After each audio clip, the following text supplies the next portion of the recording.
हैंगा बोले है जाई ना है जा है बगला ओ जे ठीक बा ठीक बस कोची तो बटल बानी का दुपट्टा रहलो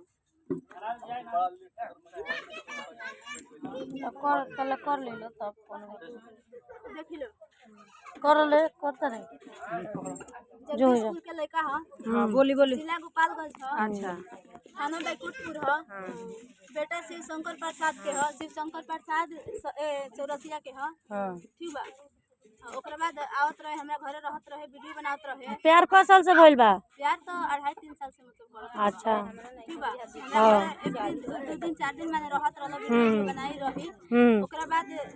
मतलब बीतल 2-2.5 साल तब शादी के प्लान कर देलो 1.5 साल 2 साल जब बीतल बतियाला त शादी के प्लान करलो कि हम शादी करब हम कहने ना देखी हम शादी ना करब काहे कि रवा सुंदर बानी रवा हाथ पैर से सही सलामत ना चलेले हमरा चलते और भाई रवा के घर से निकाल दिलो तो कहत तरन कि हमरा भाई के रखे के बा हमरा भाई के कमा के खियावे के बा कि हमरा रखे के बा हमरा कमा के खियावे के बा तो हम कहने ना जी और मम्मी पापा बोले तो कहत तरन कि हमरा माई बाप नहीं थे हनु तो ओकरा बाद का कइलन जे कहत तरन जे पहले कौन माई बाप नहीं थे तो हम कहने कि चलो ठीक बाटे मतलब जब इतना कहता कि तारा चलते ना करू बियाह तो हम फांसी लगा ले मर जाए जहर खा ले तो मतलब हम ये सब सुने पर मजबूर हो गए तो हम सकार ले चलो ठीक बाटे तो करे ओकरा बाद आई हमरा घरे जब ये घर आके हमरा के बैठल त गोदी उठा के ले गेल रोड पर टेम्पू लगले रहे गाड़ी में बैठाई आ सदिया करे के प्लान उ बनलन कि रोरा बनलन उ कहल रहलन अच्छा हम तो जानत कि हम ऐसन बानी तो हमरा से शादी ना करे तो मतलब हम माना कइनी पहले रिकॉर्डिंग बाटे जो मोबाइल से अच्छा हां आ वीडियो ऑडियो सबूत बानो सबूत बाटे एस लेके अच्छा शादी कइला से कितना दिन रखलो शादी को लगता मतलब 13 दिन से रिलेशन में रहलू रिलेशनशिप में बानी नु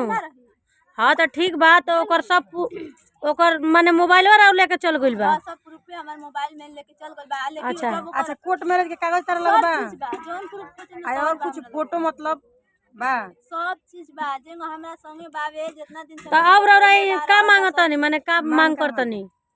देखी सबसे पहले तो हमारी इज्जत ले गइल हां जिंदगी से बर्बाद कइलो हां रुपया पैसा मोबाइल जितना रहे उतना सब ले गइल तब उनकरा पर रहे चाहतनी तो का ना जो बियाह कइले बा हमर जिंदगी खराब कइलक हमारी इज्जत बर्बाद कइलक तुम्हारा छोड़ दे इतना आसानी से छोड़ दे उ चोर नानू रहे गिरा बियाह रहो से कॉल लो से 80 रुपया मोबाइल लेके चल चोर न बाकी लेके भागल बा चोर तो बाकी हम ओकरा के पति सुने में आ रहल ओकर बहिन कदन चढ़ैले बिया ओकर बहिन चढ़ैले बा सब कइले बाड़ी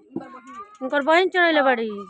उनकर बहिन ही सब तो रौरा कैसे पता चलल कि उनकर बहिन चढ़ैले बाड़ी मतलब फोन पर फोन करत रही फोन अच्छा फोनवा उठाए ना कितना फोन आता हां तो फोनवा उठैलन तो कहती कि रे उ तो ना चल पावेले तो ओकरा से बियाह कर लेले बानी हां तो हम शादी कर लेले बानी हमरा इहे पसंद बिया अच्छा मतलब ई कहलन हमरा इहे पसंद बिया तो हम एकरे से कइले बानी अच्छा माने केतनो मना करे तो ना मानस कस कि ना हम एकरे के राखब तो कहती कि अगर ओकरा के लेके आइबे न तो जल्दी स्कूल में तोरा के लात ना धरे दे अच्छा अगर लात धरे बे तो तोरा के जान से मारवा के बिकवा तो ई सारा कांड ओकरा बहिन के चलते भइल बा चलता तो बहनिया काहे रह गई ओकरा बाद अच्छा बोलन हमरा के एजी से उठा के गोदी में थाने शादी करे गइलन ठीक बा थाने मंदिर में हां शादी करे गइलन तो हमर पापा माई चेवरा चल गइल हमर पापा घर एलन तो पापा के पता चलल कि मतलब ए घर नहीं खन तो गइलन उहा पता चलल लगत जीरो मंदिर में गइलन ई बताई ररे के जैसे शादी करे के खुद से लेके गइल बड़न वीडियो बना दम बाबू हां लेके गइल बन सबूत रख ले हां तो ठीक बा ई बात बताई जब रौरा से शादी करके लेके गई रहे तारा रुपया पैसा रौरा के कैसे लेके पैसा हां बताई जब ले गइली हां से शादी को गइल हेने सही पापा वहां पहुंचलन तो हमारे पापा पहुंचलन तो शादी कर लेले रहे अच्छा पापा के गोड़ पर गिर गइल अच्छा कहता कि अब तो हमरा से गलती होइए गइल बा हां गलती होइए गइल बा आ जो हमार सबसे पहले कि हमर माई बाप नहीं थे जौन बानी तो रहुए बानी आ सुने में रहल के भरो पर रखले रहल केन ले जाकर पहले घरे लेके आई तो घर के लोग कहलक